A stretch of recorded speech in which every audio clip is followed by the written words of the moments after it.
Hi everyone, welcome back to the garden. A garden where surprisingly it's not raining as I'm recording this, and also the garden is full of bird song.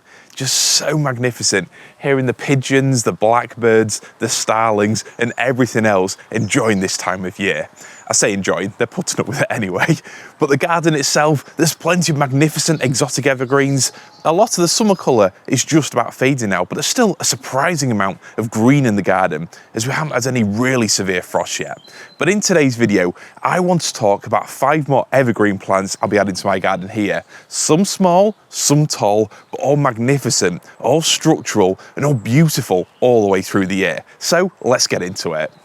In my last video then, you no doubt heard me waffle on about the growth rate of magnificent hardy palms, plants like this Trachycarpus nova. Planted out just 5 years ago with a very small trunk, and look at it now, a magnificent specimen. Even in a tropical style garden right here in the UK, through these dreary, grey, windy and rainy months, there's something magnificent to look at. Just look at the stature of this thing. So in today's video, I want to go through 5 more evergreen plants. These are plants which I've either bought fairly recently, or we'll say in the last year or so, and I'm looking to actually add to the garden here.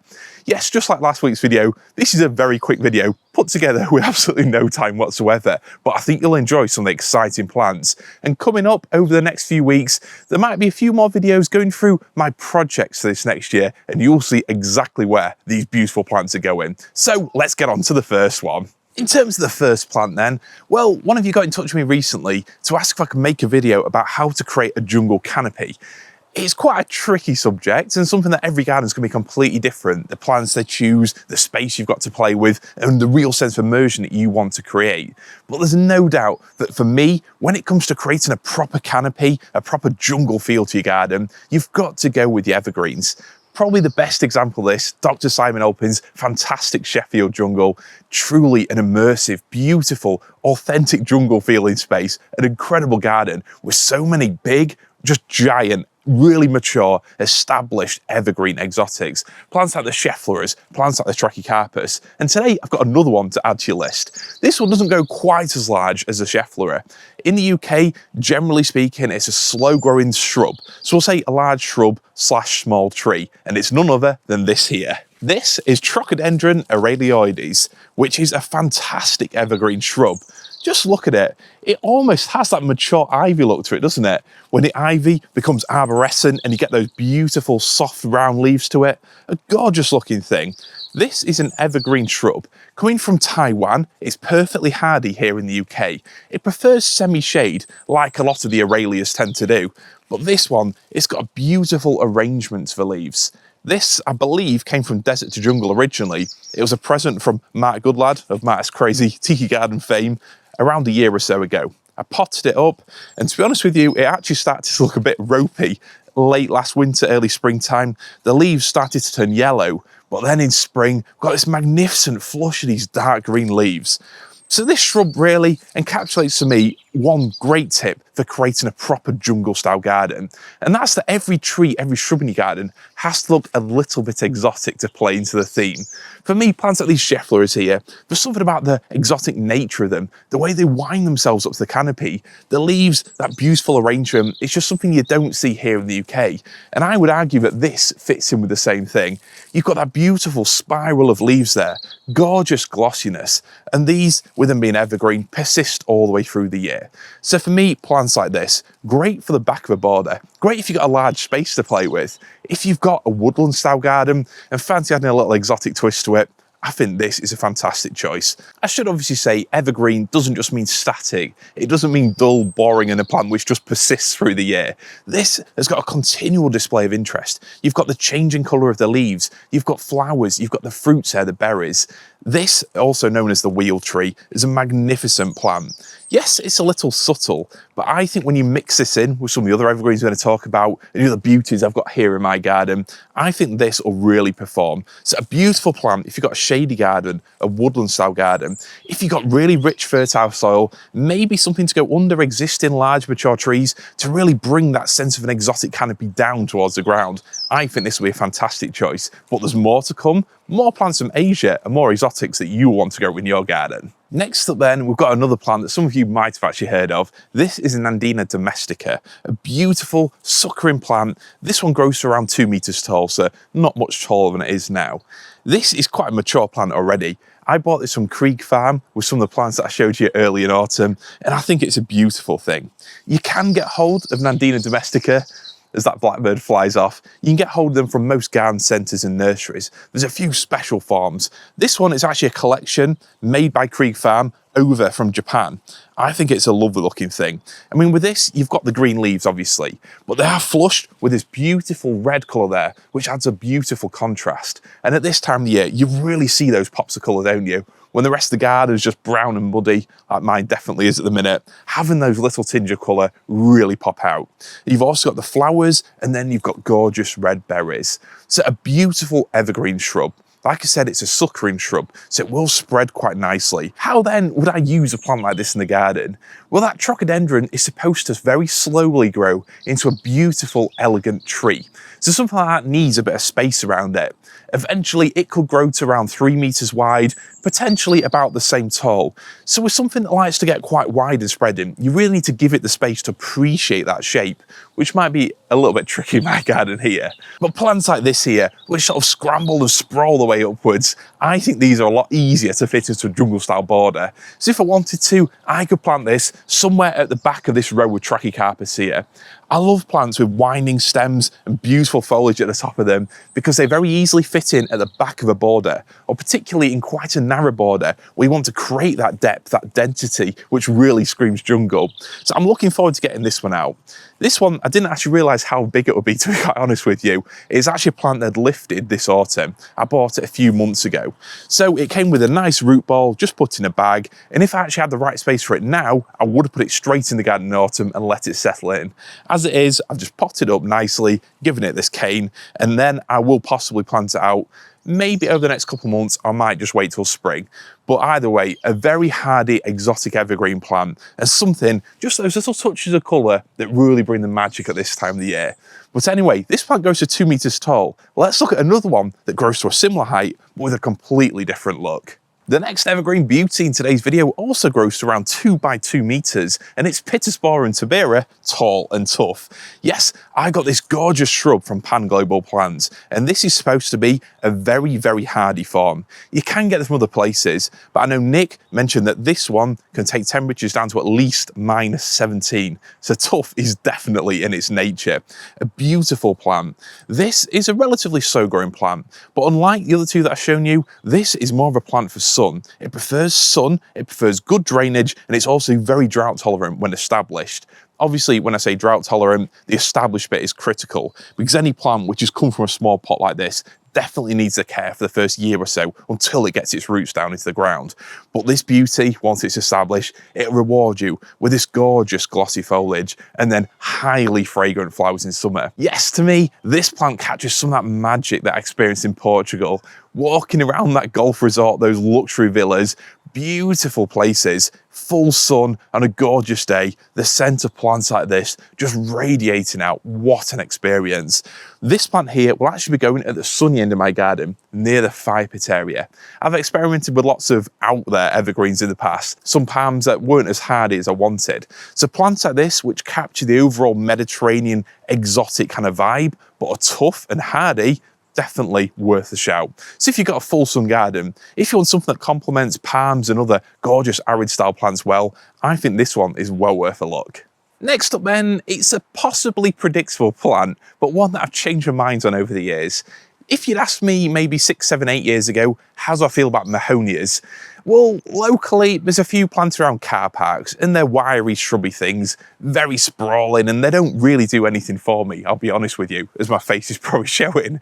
But then more recently, when I got to visit Simon Maybury's beautiful Leeds jungle garden, and pretty much every garden following it, they've all featured gorgeous smaller Mahonias, soft caress, sweet winter. There's so many beautiful different forms out there now. But for my next plant, I've gone for Mahonia, which is on another scale. Yes, regular viewers, you'll know big plants are definitely a way to my heart. There's just something about oversized plants like these gunneries that just ticks a box for me, which, I don't know, it doesn't make any sense. I just love the sight of something which is much bigger than you'd expect it to be. We'll leave that there. But let's get into the plant.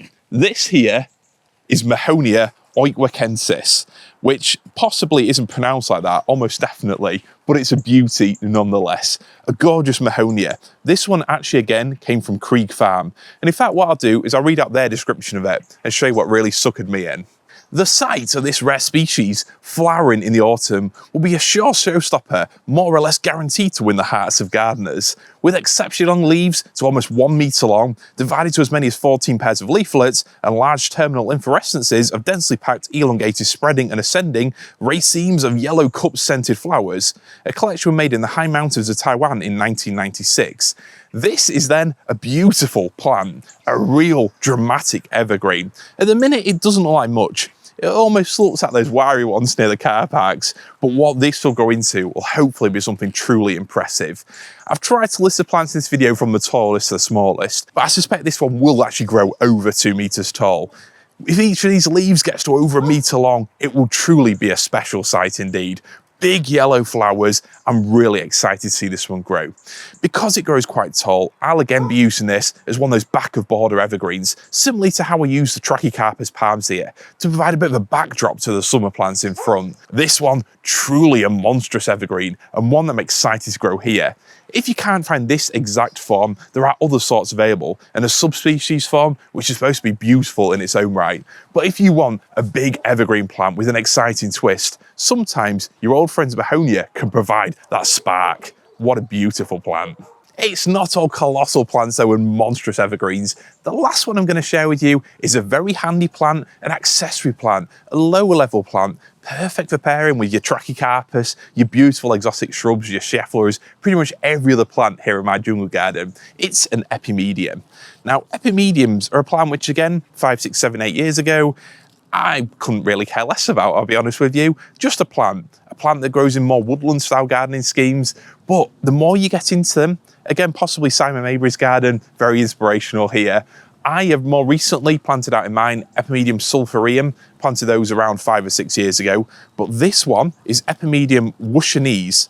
Now that, I have literally pronounced it as it's written. So again, possibly wrong. But this one here is the Spiny-Leaved Form, which I can attest to. They're very spiny.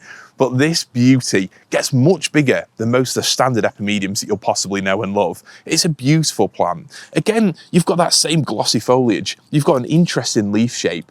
A lot of these beauties, they have like that kind of pilea leaf to them. You've got the veins running through them. It's a great way of bringing that exotic foliage up high down to the ground. When I talk about really tying the garden together and creating that atmosphere, it's plants like these Epimediums that really hold the key. I've got other Epimediums on the entrance to my jungle garden where I use them as really a trouble-free ground cover plant. They grow around the tree ferns, just do their thing. All you really need to do is just cut out some of the old foliage, maybe early spring, so you can see the new growth more clearly and let the flowers shine. But when it comes to a plant like this, very tough, very hardy. They are evergreen, but the leaves do get tired over time. But then in spring, like I said, you get a brand new flush of beautiful foliage. And on this one here, it's got a gorgeous reddish tint to it. Definitely a lot of exciting Epimediums. If it's group plants you haven't got into, then definitely get into them. Edulis Nursery, there's loads of great places that sell these, and there's some really interesting forms. This one is definitely on the larger side. You can get them up to around 1 meter or so, and they've got really striking flowers in early spring too. So if you're looking for some more ground covers and lower level plants to add some more winter interest to your garden, or some of that layering that I spoke about a couple of videos ago, then this could definitely be a plant for you. beautiful evergreen form. You've got that gorgeous flush of colour in spring, and then you've got the flowers as well. So more seasonal interest, more to look at in the middle of winter, and something that really completes a whole picture. So you've got a beautiful garden from floor up to the tall plants. That's what it's really all about. So epimediums are definitely a plant I want to get into more and explore, particularly as most of my garden is pretty much planted up with the larger structural plants. It's going down to low level, the only spaces that I pretty much got left that plants like this can really get their space to shine. Definitely do a bit of Googling, find if there's any other forms that really grab you. I know the spine tingler, that's another beautiful one with glossy foliage and a very elegant look to it. As always, it's very easy to see my videos and think, yes, this is the one to go for. It isn't. There's so many different forms, varieties available. Do a bit of digging, and it's really getting that deep dive into a lot of these forms that's the exciting part of collecting and growing some of these exotics. It's seeing what's available, and I'm sure you'll find an epimedium or indeed any of the shrub that I spoke about that really speaks to you. But this definitely going in my garden, and it'll bulk up quite nicely to form a good sized clump in just a few years. Exciting stuff. In summary then, as that bird song is replaced by the sounds of a football match the other side of the village and the rain just starts to fall. For me, a lot of evergreens here in my garden are what makes my garden still feel like a garden in the middle of winter. Yes, we're now in December. Look at all this around me. You've got tall plants, you've got a backdrop of plants here, you've got low level interest. A lot of these plants are just fantastic in summer, but in winter, they really come into their own. They're what make my garden feel like a garden and not just a muddy field when a lot of the countryside around is definitely brown and muddy. So I love something that looks fantastic in winter. Obviously, it's easy to talk about and appreciate evergreens when there's very little else to see out in your garden and the world beyond, but they don't just have one season of interest. And most of those plants that I've shown you have got something else that really encourages attention throughout the year. A change in the colour of leaves, a bright flush of something vivid, flowers, berries. There's a lot to see with a lot of these evergreen plants. But this time of year, as you look out into your garden, is a great time to plan out where you think you can add some. So there's some for you to look at. You've got some ground covers, you've got some back of border plants, you've got some medium height shrubs, and you've got some taller plants to really appreciate. Something for every garden.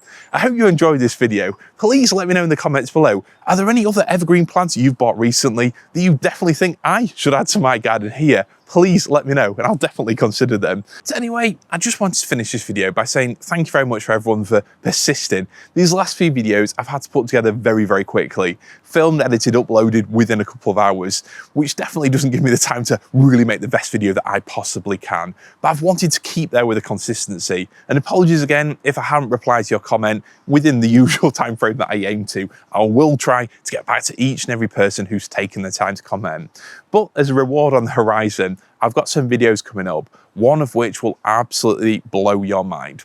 So maybe a little bit overhyping there, but I'm sure you'll look forward to it. Thanks as always for watching, and I'll see you very soon. See you later.